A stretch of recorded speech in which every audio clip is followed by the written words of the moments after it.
Assalamualaikum warahmatullahi wabarakatuh. Alhamdulillahirabbil alamin wassalatu wassalamu ala asrafil anbiya'i wal mursalin wa ala alihi waswahbihi ajma'in, amma ba'du. Pertama-tama, mari kita bersyukur bersama-sama atas nikmat Allah yang telah diberikan kepada kita sehingga kita bisa melaksanakan ibadah puasa ini dengan keadaan sehat walafiat. Alhamdulillahirabbil alamin. Salawat serta salam mari kita junjungkan kepada Nabi Agung Muhammad sallallahu alaihi wasallam. Pemirsa Fatayat, pemirsa sekalian yang dirahmati Allah Subhanahu wa taala, pada kesempatan kali ini saya akan sedikit menyampaikan permasalahan wanita seputar haid dan istihadah. Sebelumnya, seperti yang kita ketahui, ilmu sangatlah penting, sangatlah perlu dalam melaksanakan suatu ibadah. Ibadah yang tidak dilandasi dengan ilmu memungkinkan tidak sahnya suatu ibadah tersebut. Begitu juga dengan haid yang sangat erat kaitannya dengan ibadahnya seorang wanita.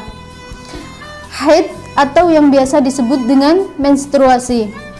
Dijelaskan dalam kitab Fathul Wahhab bahwa darah yang keluar tidak bisa dihukumi haid apabila tidak memenuhi 4 syarat, yaitu yang pertama, darah keluar dari seorang wanita yang minimal usianya 9 tahun kurang 16 hari kurang sedikit menurut pertanggalan tahun Hijriah.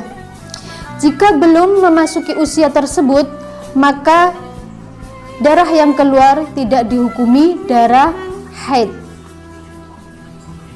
Dan yang kedua, darah keluar minimal 1 hari 1 malam jika keluar secara terus menerus, atau sejumlah 24 jam jika darah keluar secara terputus-putus, asal tidak melebihi 15 hari 15 malam.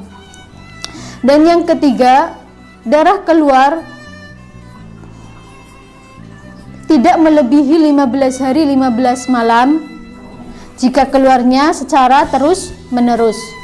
Dan yang keempat, darah keluar setelah masa minimal suci, yaitu 15 hari 15 malam terhitung dari setelah haid sebelumnya.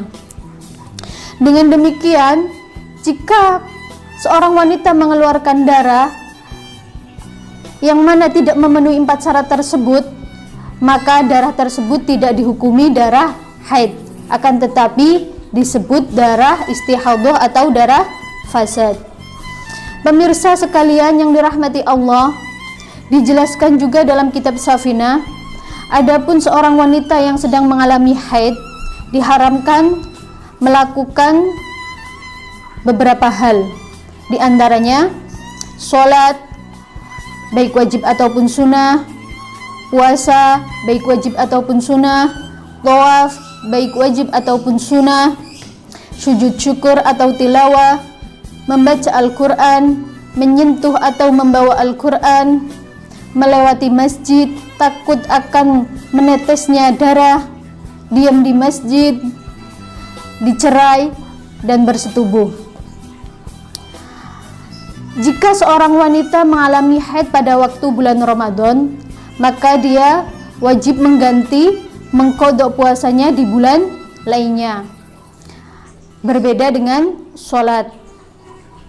Dan jika dia seorang istihadah, maka dia tetap berkewajiban sholat dan puasa,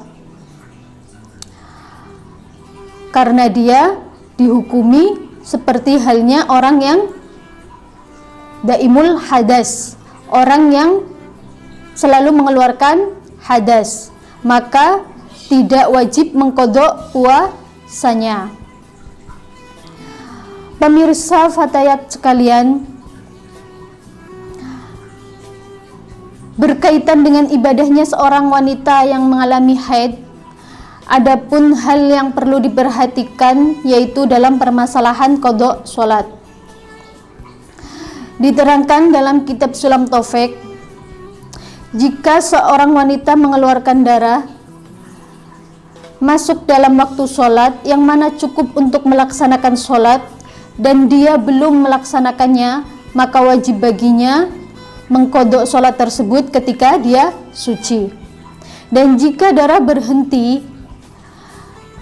ketika dalam waktu sholat yang mana cukup digunakan untuk melakukan takbiratul ihram, maka dia wajib melaksanakan sholat tersebut dan mengqadha sholat sebelumnya jika bisa dijamak.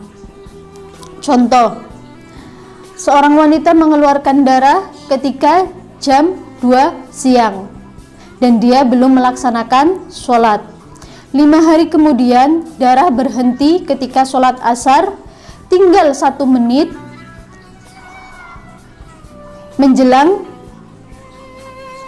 maghrib. Maka sholat yang harus dilakukan yaitu sholat duhur. Maka sholat yang harus diqadha yaitu sholat duhur,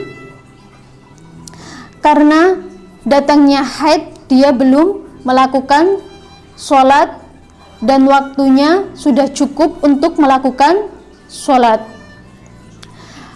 Dan qadha sholat asar karena darah berhenti pada waktu sholat asar yang mana waktunya masih tersisa cukup untuk digunakan takbiratul ihram yaitu mengucap Allahu Akbar.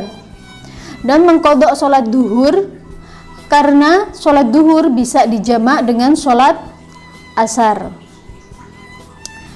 Mungkin hanya itu yang bisa saya sampaikan. Semoga memahamkan, semoga bermanfaat. Apabila ada salah kata, mohon maaf yang sebesar-besarnya. Wallahul muwafiq ila aqwamit thoriq. Wassalamualaikum warahmatullahi wabarakatuh.